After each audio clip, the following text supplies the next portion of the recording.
Vous avez vu cette vidéo? Elle a fait un buzz incroyable. On y voit des agriculteurs qui expulsent eux-mêmes des gens du voyage installés illégalement sur leur terre. Mais le vrai sujet, ce n'est pas ce fait divers, c'est ce qu'il révèle, à savoir que de plus en plus de Français décident de se faire justice eux-mêmes. S'est-on posé la question de pourquoi des citoyens ordinaires en viennent à franchir la ligne rouge? Mais il y a plus grave encore. Est-ce que cette auto-justice n'est pas le signe que notre société est à cran? Sommes-nous à l'aube d'un soulèvement majeur? Eh bien, pour en avoir le cœur net, nous décortiquerons les 7 marqueurs qui précèdent toute révolution. Et vous allez voir que les résultats ne vont pas vous laisser indifférents. Bienvenue sur Ça coule de source. Nous sommes ravis de vous retrouver après cette pause estivale. Et on attaque cette rentrée avec un sujet brûlant, la montée de l'autojustice en France. Alors, de quoi on parle au juste quand on parle d'autojustice? En fait, c'est très simple. C'est le fait de contourner les règles de la République pour se faire justice soi-même. En clair, on squeeze la case justice. Et inutile de vous dire que les cas se multiplient. On voit de plus en plus ce genre de gros titres avec des gens qui font appel à des amis pour déloger des squatteurs, des propriétaires qui s'offrent les services de brigades illégales anti-squat ou encore des cambrioleurs qui sont carrément piégés par leurs victimes puis torturés. Alors est-ce que c'est nouveau? Non, ça a toujours existé. Mais quelque chose a changé depuis quelques années. Cette chose, c'est la mentalité des Français vis-à-vis de l'usage de la violence. Aujourd'hui, un Français sur 4 juge acceptable de recourir à la violence. Un chiffre qui ne semble pas trop bouger en apparence depuis quelques années, c'est vrai. Mais si on creuse un petit peu et qu'on se concentre précisément sur l'autojustice, les chiffres s'envolent. On n'est plus à un quart des Français, mais 3/4 des gens qui répondent que c'est normal. On peut lire dans les commentaires « Quand la justice est pour la délinquance, il ne faut pas s'étonner. Vu que la justice ne fait pas son job, on est obligé de le faire soi-même. Et ce n'est qu'un début. J'espère qu'on n'entrera pas en guerre civile. Là, les règlements de compte seront énormes. » Une guerre civile? Carrément. Eh bien, cette hypothèse paraît tout à fait plausible pour l'analyste David Betts. Selon lui, la France et le Royaume-Uni font partie des pays d'Europe où la fracture sociale est tellement profonde qu'une guerre civile est totalement envisageable. Et vous allez voir tout à l'heure qu'il a peut-être vu juste. Mais avant ça, il faut comprendre ce qui se passe au niveau de la justice du quotidien pour bien appréhender ce sujet. Pour ça, on va partir d'un état clinique de notre chère justice. Et j'ai un chiffre, 333. 333, c'est le nombre de jours moyens qu'il faut attendre pour le traitement d'un dossier classique judiciaire en France. Alors que nos amis européens, eux, s'en sortent beaucoup mieux avec 100 jours de moins. Mais dans beaucoup de cas, évidemment, c'est beaucoup plus long. Il faut attendre des années avant de pouvoir obtenir justice. C'est tellement grave que même les magistrats s'en inquiètent. Nous allons dans le mur. Il faut le dire très clairement, s'agissant du jugement des dossiers criminels, 4000 affaires sont en attente d'être jugées par des juridictions criminelles, contre 2000 il y a 5 ans. Nous avons un engorgement, une forme d'embolie dont il faut sortir. Donc, on est dans l'impasse. Mais ce n'est pas tout. Cette situation s'est largement aggravée avec l'ouverture des plaintes en ligne. C'est-à-dire qu'au lieu d'aller tranquillement au commissariat comme on peut le faire de manière habituelle et attendre malheureusement des heures, maintenant on peut déposer numériquement sa plainte. C'est simple et c'est rapide. Et ça marche. Enfin, quand je dis que ça marche, c'est que c'est massivement utilisé par nos concitoyens. Alors, même en enquêtant de manière approfondie sur le sujet, on ne trouve pas de chiffres officiels. Ce qui, soit dit en passant, est un petit peu étrange vu que c'est entièrement numérique et la data devrait être disponible. Mais bon, on laisse ça de côté. Les professionnels estiment qu'on pourrait atteindre le 1 million de plaintes en ligne par an. Mais cette solution n'est qu'un coton sur une jambe de bois, si je peux me permettre, car on a juste ajouté, ou plutôt rajouté des dossiers par-dessus d'autres dossiers. À ce jour, écoutez bien, on dénombre 3,5 millions de plaintes reçues par les services de police. Et savez-vous combien ne sont pas traitées? 2,7 millions. Pour bien se rendre compte, ça veut dire que 80% de nos plaintes attendent gentiment dans des étagères. Alors pourquoi? La raison est simple, il manque des enquêteurs. Aujourd'hui, on a 17 000 enquêteurs répartis sur tout le territoire. Mais il en faudrait au moins 5000 de plus pour désengorger tout ça. C'est pour ça que devant cette impasse, l'État n'a pas de solution réelle. Donc il a trouvé rien de mieux que de demander au procureur de fermer certains dossiers dès le départ, sans enquête. Tout ça juste pour désengorger le flux. C'est ce que confirme le procureur de Melun. Et ça concerne pas toutes les plaintes. Selon ses déclarations, on parle de plaintes qui ont peu de chances d'aboutir. Mais Pierre Rancé, qui a étudié spécifiquement le phénomène de l'autojustice, dément formellement. Et vous avez le procureur de la République de Melun qui a dit officiellement, après une réunion avec M.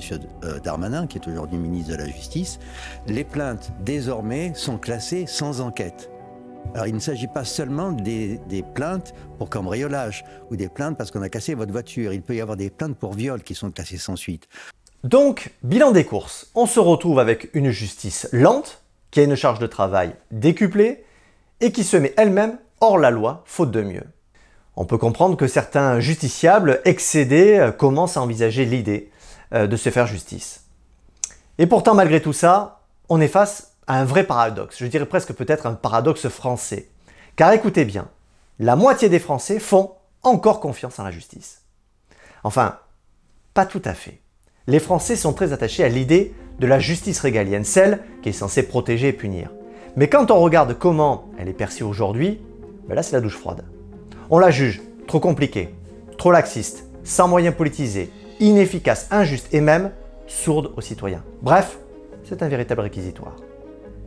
Dans ce graphique, rien ne vous interpelle?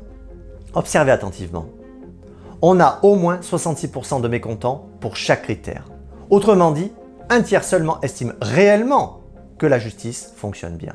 Mais ce chiffre-là n'est pas un chiffre anodin. Il devrait nous interpeller.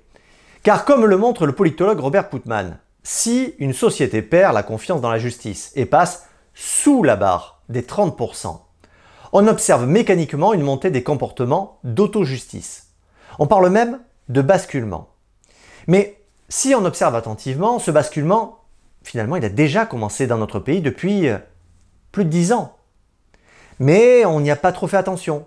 En effet, les premières initiatives pour prendre la main sur la sécurité, on les a vues apparaître officiellement en 2014, avec la création des voisins vigilants. L'idée est simple. Des habitants d'un même quartier se regroupent pour signaler entre eux des faits suspects comme des cambriolages. Le but est de renforcer la vigilance collective. Puis ça s'est développé par la suite en 2017 et 2018 avec mesvoisins.fr et Nextdoor. Franchement, ça peut paraître anodin, mais même si officiellement ça ne va pas plus loin qu'un simple signalement, l'État a donné l'impression, parce qu'il l'a validé, qu'il n'avait plus le contrôle exclusif de l'ordre public. Et puis en 2020, on a eu le gros tournant avec le Covid. Vous vous souvenez sûrement de ces petites attestations qu'il fallait remplir pour sortir. Pierre Rancé l'a bien montré dans son enquête. En demandant aux gens de s'auto-autoriser, l'État a sans le vouloir continué à déléguer une partie de son autorité aux citoyens. Et ça, c'est une bascule culturelle énorme. On n'était plus seulement dans le signalement, mais carrément dans la prise d'initiative. Et coïncidence ou pas, c'est justement à ce moment-là qu'on a vu exploser des groupes WhatsApp ou Facebook du type « Attention, alerte cambriolage » ou des rodéos urbains. Mais on va y revenir un petit peu plus tard parce que c'est un point clé. Et juste pour finir, en 2023, on est monté encore d'un cran avec les occupations de halls d'immeubles par les habitants pour faire fuir les trafics locaux. Mais je le disais à l'instant, le phénomène d'autojustice a littéralement explosé avec l'arrivée des réseaux sociaux.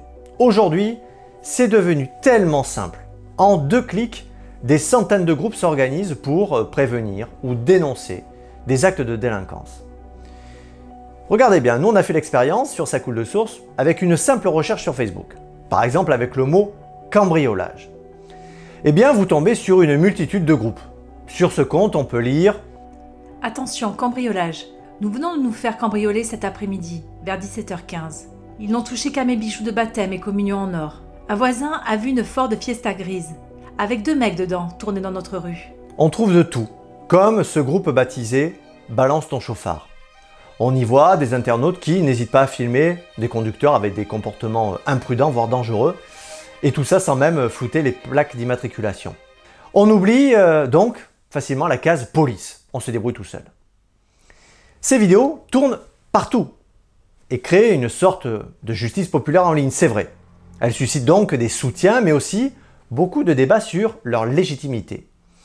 Et sur TikTok ou Instagram, on trouve même des gens qui se filment en pleine expédition punitive contre des squatteurs par exemple, ou des personnes qui exposent l'infidélité d'un conjoint. Alors évidemment, sur NTD, on ne va pas entrer dans ce jeu en vous montrant ces images, mais vous voyez l'idée. Mais de tels agissements sont dangereux, comme le démontre le philosophe René Girard. Il explique que la violence est mimétique, c'est-à-dire qu'elle s'imite. Donc, chaque expédition punitive médiatisée en appelle une autre. On a une sorte d'effet de boule de neige. Ce qui n'était au départ qu'un épiphénomène finit par devenir une lame de fond. Sauf qu'il y a un piège. En ligne, l'algorithme, vous le savez, de recommandation, on l'a déjà traité, de toutes ces vidéos a tendance à vous proposer du même contenu. Donc, on reste dans une espèce de tunnel avec cette idée que on peut se faire justice facilement.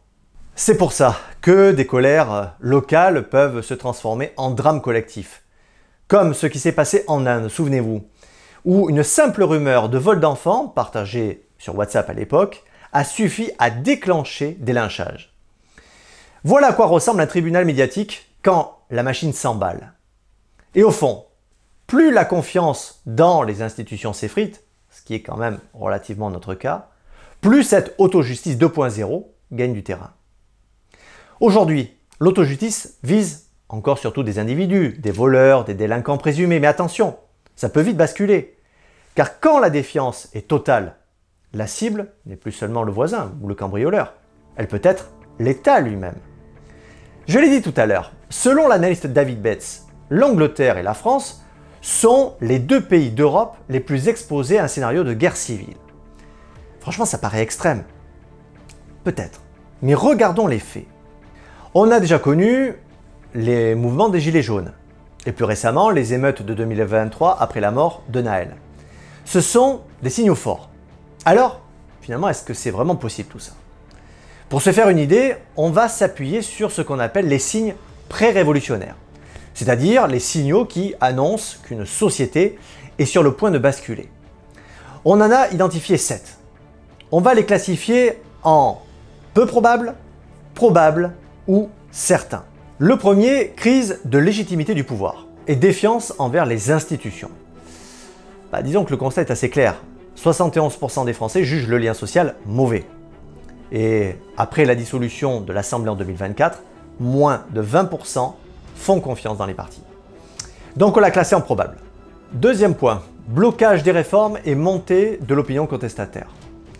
Là, si on reprend quelques événements importants, on a la réforme des retraites, qui a eu quand même plus d'1,2 million de manifestants, et aussi les contestations de 2024-2025 avec la réforme du chômage. Pareil, évaluation probable. Troisième point, accroissement des inégalités et frustration sociale. L'inflation est à plus de 20% cumulée entre 2021 et 2024. Et on a près de 40% des Français qui se positionnent dans les classes sociales les plus modestes, qui est en hausse de 7 points en un an. Évaluation, certain. Point 4, crise économique, hausse des prix, précarisation. L'inflation persistante, on vient de le dire, 4 à 5% en 2024. Et perte de pouvoir d'achat. Évaluation probable. Multiplication des mobilisations, agitation sociale, violence. Donc là on l'a dit, émeute de 2023 avec la mort de Naël et plus d'un milliard de dégâts. Et on a eu récemment les agriculteurs qui ont fait des grèves massives. Évaluation probable. Fracture entre élite et peuple. Et là, on a 70% qui estiment que le lien intergénérationnel s'est détérioré. On a presque 3/4 des Français qui considèrent les élus comme corrompus, renforçant cette idée de rejet des élites. Classement, certain. Septième point, rumeurs, sentiments d'insécurité, anxiété collective. C'est sans appel. 93% estiment qu'on vit dans un monde dangereux. Et 40% expriment un pessimisme marqué quant à l'avenir de la société française. Là aussi, évaluation certain. Comme vous le voyez, la France coche quasiment toutes les cases pré-révolutionnaires. Le risque donc d'un soulèvement massif est donc probable, et pas encore certain de manière définitive.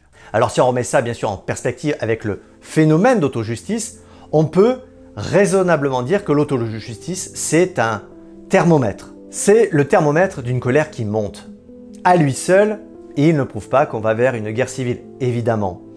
Mais si on le met bout à bout avec la défiance, les inégalités et la colère sociale, alors oui, on s'y approche grandement.